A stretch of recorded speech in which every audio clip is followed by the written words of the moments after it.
Ya, teman-teman yang saya kasihi, saya mau menambahkan apa yang sudah disampaikan oleh Mas Adit ya. Menggenapi dengan perspektif atau sudut pandang spiritual terhadap isu ini ya.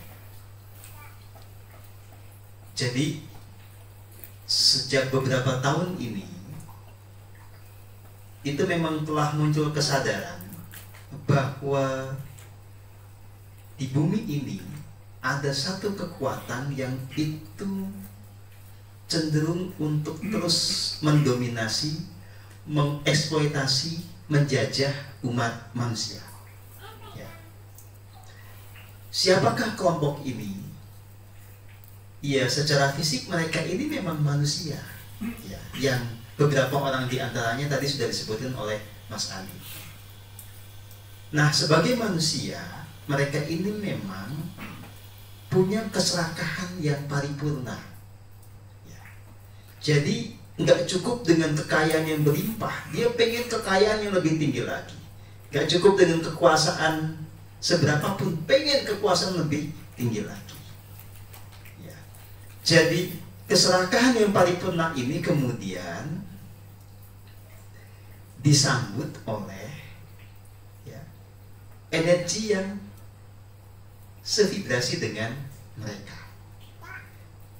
Nah, ini sebetulnya cerita tentang penjajahan ataupun dominasi dari apa yang kita sebut sebagai kekuatan kegelapan, yang itu sudah berlangsung sekian lama. Nah, kekuatan kegelapan ini, kalau mau diurai siapa mereka, itu ada beberapa kategori. Yang paling umum adalah apa yang kita sebut sebagai dark alien. Ya. Kalau buat teman-teman yang biasa mengkaji keberadaan alien, pasti ketemu istilah reptilian. Ya. Jadi ini adalah bahasa saya pengembara ruang waktu. Ya. Yang kemudian mencolok di bumi dan dia punya hasrat invasi. Ya. Nah, mereka ini pada akhirnya menggunakan berbagai cara untuk bisa berkuasa di bumi. Salah satunya dengan memanfaatkan manusia-manusia yang punya keserakahan. Ya. Bagaimana teknisnya? Salah satu modelnya Bapak bisa lihat di film Venom. Ya. Jadi alien itu masuk ke badan orang. Ya, gitu. Atau pola yang lain. Jadi secara teknisnya itu dia melakukan apa namanya body transforming gitu ya. Jadi yang tadinya bentuknya alien dia rubah ya menjadi makhluk yang fisikal. Nah, kolaborasi antara mereka ini menjadi sangat kuat. Kenapa? Karena di satu sisi mereka ini punya kekuatan supranatural, di sisi lain itu punya teknologi yang dari situ kemudian mereka bisa mengakumulasi kekuatan finansial yang luar biasa. Dari kekuatan finansial itu mereka bisa memberi pengaruh kepada banyak pemegang kekuatan politik.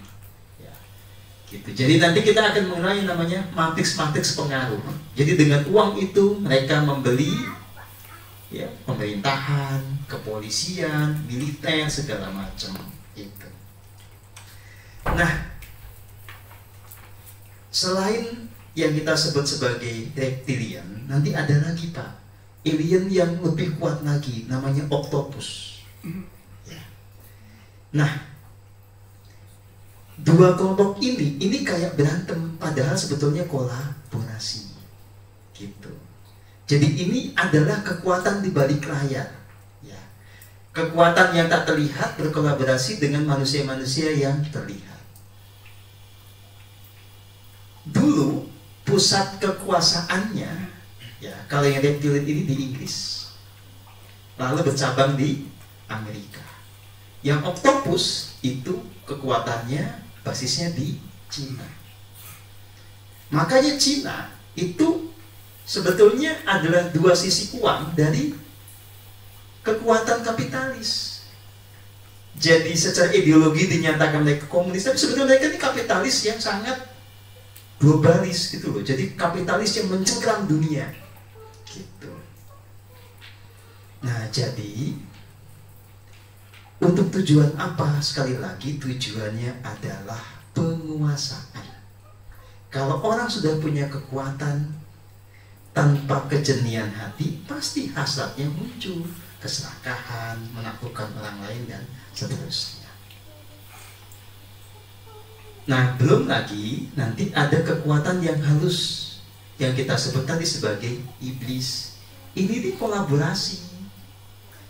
Nah, sekarang itu lebih asik lagi karena ada kekuatan-kekuatan demon itu dari galaksi bahkan universe yang lain. Saya menyebutnya segampang sebagai dementor. Ini powernya lebih tinggi lagi ya.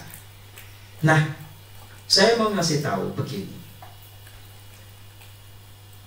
Sudah beberapa tahun ini saya kan mengamati terus keberadaan ini ya. Saya jadi tahu simbol-simbolnya ada di mana, pelakunya siapa, kekuatan di balik itu bagaimana, ritual untuk mengakulasi kekuatannya bagaimana. Dan semenjak itu kemudian saya terlibat di dalam pertarungan yang panjang secara non-fisik ya. Dan itu berlangsung hingga detik ini. Sebetulnya rencana untuk menciptakan kekisruhan kayak begini ini bukan tahun 2020. Ini adalah proses yang dipercepat. Kenapa? Karena pihak mereka juga melihat ini ada satu gerakan kebangkitan spiritual secara global. Kalau ini muncul, mereka akan tenggelam. Maka sebelum ini muncul, mereka berniat untuk menjatuhkan terlebih dahulu. Nah, secara teknis, ya, isu yang dipakai adalah ya isu ini, isu pandemi. Dan harus diakui, isu pandemi ini sudah dirancang jauh sebelumnya.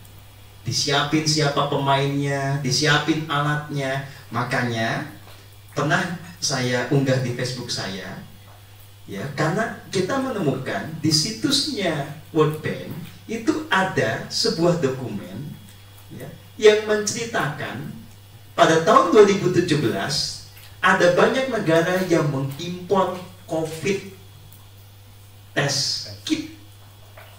Penyakitnya belum ada, alatnya sudah diimpor. Begitu itu ini booming, sama mereka diedit.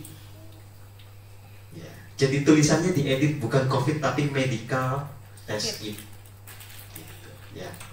Nah, artinya segala sesuatu sudah disiapkan dan ini kemudian waktu dipercepat muncullah pandemi ini. Nah, ini sebetulnya bisa kita sebut sebagai spiritual war. Jadi perang dunia ketiga itu bukan perang antar negara, tetapi perang antara kekuatan kebajikan dengan kekuatan kegelapan. Nah, tinggal kita memilih mau ada di posisi mana. Mau menjadi korban, mau menjadi penonton, atau mau menjadi pejuang, atau menjadi penjahatnya. Gitu. Nah, saya kan mengajarkan meditasi bukan untuk menjadi egois hanya mengejar ketenangan sendiri, tetapi kita bersama-sama menjadi bagian dari kekuatan semesta yang mewujudkan negeri dan bumi surgawi. Nah, inilah sekarang tantangan yang nyata. Karena bumi surgawi yang kita cita-citakan itu hendak ditenggelamkan lewat isu pandemi. Gitu, ya.